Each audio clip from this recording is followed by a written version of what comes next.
ఇలా 4 ఆనియన్స్ని మనం స్టవ్ మీద పెట్టుకొని కాల్చుకోవాలి. ఫిష్ని బాగా కడుక్కున్న తర్వాత ఉప్పు, కారం, కొంచెం అల్లం వేసుకొని, పసుపు అల్లం వేసుకొని కలిపి ఒక 10 మినిట్స్ పక్కన పెట్టుకోవాలి. అలా పక్కన పెట్టుకుంటే ఉప్పు కారం బాగా పట్టి ఫిష్కి చాలా టేస్టీగా ఉంటుంది. ఫిష్లోకి అన్నీ కలిపి పెట్టుకున్నాం కదండి, ఈ పక్కన పెట్టేసుకొని చిన్న ముక్క అల్లం, వెల్లుల్లి, మనం ఇందాక కాల్చి పెట్టుకున్న ఆనియన్స్ ఒక 4 చిన్నవి 4 తీసుకున్నాను. ఇవన్నీ పేస్ట్ చేసుకొని పెట్టుకుందాం. మసాలాకి మనం ధనియాలు, మిరియాలు అవి ఒక్కొక్క స్పూన్ తీసుకున్నాను. స్పూన్ మిరియాలు, స్పూన్ ధనియాలు, 3 ఇలాచి, షాజీరా, చెక్క, లవంగ, జీలకర్ర, కొన్ని ఒక హాఫ్ స్పూన్ కంటే కూడా తక్కువ ఆవాలు వేసుకున్నాను. లవంగాలు కూడా ఒక హాఫ్ స్పూన్ వేసేసుకోండి. ఇవన్నీ మసాలా పట్టుకొని పెట్టుకుందాం. ఇలా ఆనియన్, అల్లం పేస్ట్ ప్లస్ మసాలా, మనం ఇంతకు నేను చూపించిన మసాలా ఇలా రెడీ చేసి పెట్టుకుందాం. ఇలా నేను కొంచెం చింతపండు కూడా చేపలకి ఎంత సరిపోతుందో అంత నానబెట్టుకున్నాను. మీరు తినేదాన్ని బట్టి మీరు నానబెట్టుకోవాలి. ముందే మనం రెడీగా పెట్టుకుందాం దీన్ని. ఇప్పుడు మనం ఒక గిన్నె పెట్టుకుని ఆయిల్ పోసుకున్నాం. ఫిష్కి తగినంత ఆయిల్ పోసుకొని ఇప్పుడు ఆనియన్ అల్లం పేస్ట్గా అది వేసేసుకుందాం. ఇంట్లో ఆయిల్ వేడెక్కేస్తుంది. ఇప్పుడు మనం ఈ ఆనియన్ పేస్ట్ అందులో వేసేసుకుందాం. వేగేటప్పుడు ఒక 4-5 పచ్చిమిర్చి వేసేసుకోండి.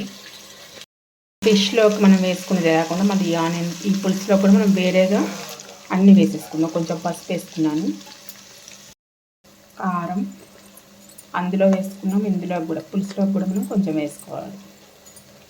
అంత మంచిగా వేగింది. ఇప్పుడు మనం నానబెట్టుకున్న చింతపులుసు ఇందులో వేసేసుకుందాం.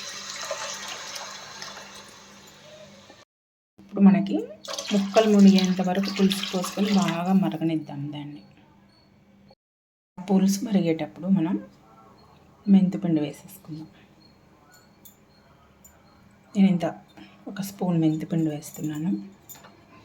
కరెక్ట్గా చేదేమి ఉండదండి, చాలా టేస్టీగా ఉంటుంది. పులుసు మరిగేటప్పుడు మనం ఇందాక అన్ని కలిపి పెట్టుకున్న చేపల ముక్కలు అందులో వేసేసుకుందాం. చేప ముక్కలన్నీ వేసిన తర్వాత ఆ గిన్నెలో కొంచెం వాటర్ వేసుకొని పోసేసుకుందాం, వేస్ట్ చేయకుండా. ఇప్పుడు ఈ పులుసుని బాగా మరిగినిద్దాం. 10 to 15 మినిట్స్ బాగా మరగాలి. ఎందుకంటే ఆల్రెడీ పులుసు మరిగిపోయింది. ముక్కలు వేసిన తర్వాత కూడా ఒక 10-15 మినిట్స్ మరిగితే చేపలకి బాగా పులుసు లోపలికి వెళ్ళి చాలా టేస్టీగా ఉంటుంది. మనం ఇందాక పట్టుకున్న మసాలా మాత్రం పులుసు కొంచెం దగ్గరికి అయిన తర్వాత వేసుకుందాం. ఇంకా నేను వేయలేదు. ఇప్పుడు మనం చేపల పులుసు చాలా వరకు మరిగిపోయిందండి. చూడండి, నేను పోసిన దానికంటే కొంచెం 1 ఇంచ్ కిందకి వెళ్ళిపోయింది. ఇప్పుడు మనం దీంట్లో ఇందాక మనకు ఫస్ట్ చూపించిన మసాలా పొడి చేసి పెట్టుకున్నాక అది వేసుకుందాం.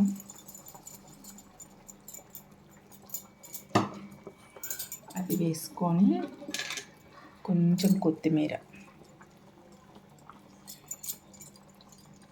వేసుకొని ఇంకొక 5 మినిట్స్ మూత పెట్టేసుకుందాం. పులుసు ఎంతవరకు వచ్చిందో చూసుకుందాం.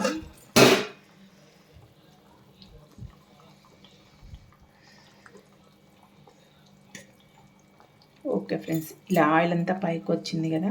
పులుసు మనం ఇక్కడ వరకు పోసాం, ఫుల్ది హాఫ్ కూడా అయిపోయింది. మనకి మన అమ్మ వాళ్ళు చేసే విధంగా ఎక్కువ మసాలా ఏం లేకుండా సింపుల్గా ఇలా కూడా ట్రై చేయొచ్చు. ఒక్కసారి ట్రై చేసి చూడండి ఎంత టేస్టీగా ఉంటుందో.